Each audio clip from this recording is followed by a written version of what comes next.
Bəli, 2026 alqoritması güncəlləməsi videomuza xoş gəldiniz. Bu video çox gözlənilirdi. 2026-cı ildə YouTube-da hansı dəyişikliklər oldu, biz nələr etməliyik, vergi və sair bütün mövzuları danışacağam. Odur ki, diqqətlə videonun axırına qədər izləyin ki, həm vergi məsələsini öyrənin, həm YouTube-dakı yeni güncəlləmələri öyrənin, nə etmək lazımdır onu öyrənin. Həm də ki, ümumi olaraq mənim də əlavə məlumatlarım olacaq sizə. Onları diqqətlə dinləyin. Sonuna qədər də dediyim kimi izləyin. İlk olaraq demək istəyirəm ki, biz daha əvvəl videolarımızda bir şəkil istifadə eləyirdik. Montaj sadə idi. Süni intellektdən istədiyimiz qədər istifadə eləyə bilirdik və bu formada gəlirləri qazanırdıq və bir neçə il bu davam etdi ta ki 2026-cı ilə qədər. Daha doğrusu 2026-ya yaxın artıq xəbərlər duyurulmuşdu ki, bu format olacaq. Hal-hazırda necədir? YouTube artıq tək şəkildən ibarət montaj olan içərikləri, kontentləri belə deyək, dəyərsiz içərik kimi görür, dəyərsiz kontent kimi görür və gəlir vermir. Biz montaj tərəfində biraz əziyyət çəkməliyik. Yəni mətn tərəfində də bu artıq belədir. Səs tərəfini sual versəniz, səslərdən istifadə edə bilərik, heç bir problem yoxdur. Süni səslərdən hər zaman olduğu kimi istifadə edə bilərik. Öz səsinizi klonlasanız lap qəşəng olar. Yəni özünüzdən artıq bir şey qatmış olursunuz.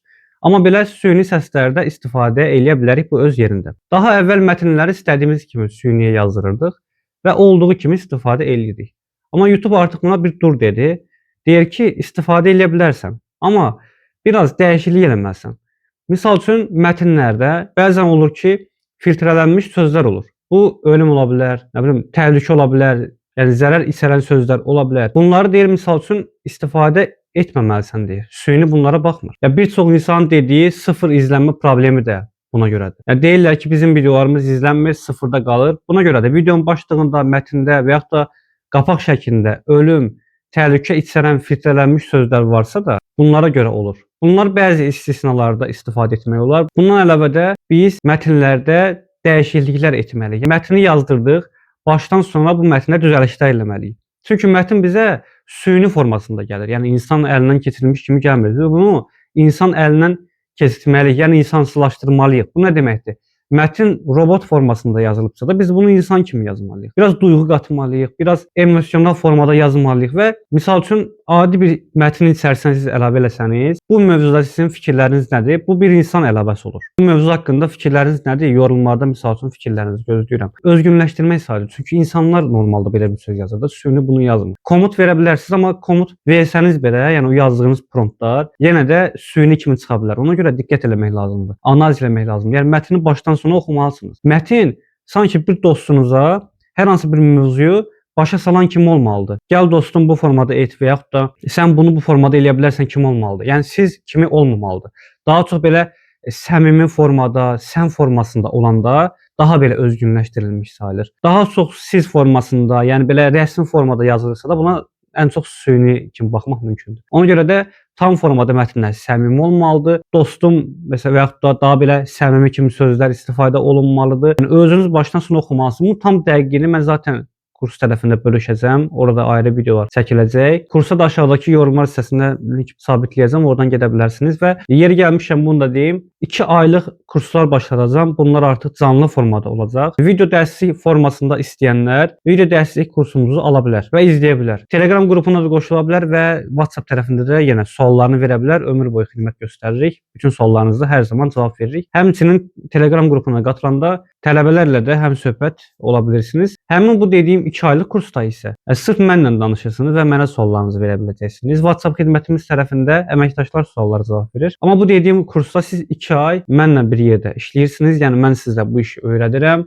Kanallarınızı bir yerdə açırıq, bir yerdə işləyirik və sırf mənlə əlaqəniz olur, suallarınızı da birbaşa mənə verə bilirsiniz. Bununla bağlı tam ətraflı bir video mən sizə çəkərəm və storydə də Instagramda paylaşıram. Instagram hesabım da burada sağ tərəfdə çıxmalıdır. Oradan Instagram hesabımı təbii ki, verə bilərsiniz və orada da bu kursla bağlı daha ətraflı məlumat paylaşacağam. Kursun demək olar ki, hər şey premium olacaq. Çünki sadə olanda siz əməkdaşlarla sual-cavab edirsiniz, həmçinin qrupda da olursunuz və bunu da deyim ki, premium olanda, yəni sırf mənlə işləyəndə əlavə bir Telegram qrupu olacaq. Orada sırf mənlə birbaşa işləyənlər, yəni birbaşa kurs almış olan insanlar və birbaşa mənlə danışan insanlar orada ayrı qrupda, premium qrupunda olacaq. Bunu da buradan demiş olum. Montaj tərəfimiz necə olacaq? Montaj tərəfində artıq biz bir şəkil yox, hər səhnə üçün demək olar ki, hər cümlə üçün uyğun şəkil qoymalıyıq. Daha əvvəl bir şəkil qoyduq, başdan sona gedirdi. Amma indi hər cümlə üçün səhnə olmalıdır. Bir sözlə Burada bizim montaj üçün sərf etdiyimiz vaxt uzayır. Videolarımız keyfiyyətli olan zaman əvvəlkinə nəzərən əziyyət biraz artıb, amma bu o demək deyil ki, gəlirlər azalıb. Gəlirlər öz yerindədir, hətta artır və daha çox gəlir qazanmaq da mümkündür keyfiyyətli iş gördükdən sonra. Və videolarda biz daha əvvəl çox atırdıq. Gündə bəlkə 5 video atırdıq, amma artıq bunu etmək də biraz problemlidir. Yəni özünüzü göstərmirsinizsə, sünidən iş görürsünüzsə, 2 gündə bir, 3 gündə bir video atmağınız daha məqsədə uyğundur.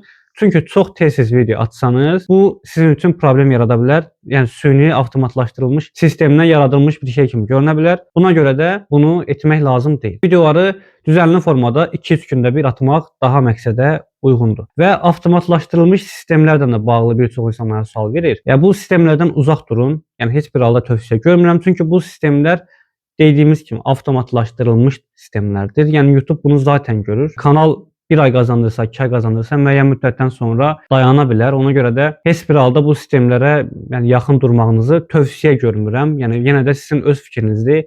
Etmək istəyirsinizsə edə bilərsiniz. Mən etmirəm. Məndən soruşsanız tövsiyə də görmürəm. Yenə də hər kəsin öz fikridir. Vergi tərəfinə də gələndə vergilər daha əvvəl 2% idi. Sadələşdirilmiş vergi ödəyicisi olurduq. Ancaq ki vergilərimiz artıq bizim 5% oldu.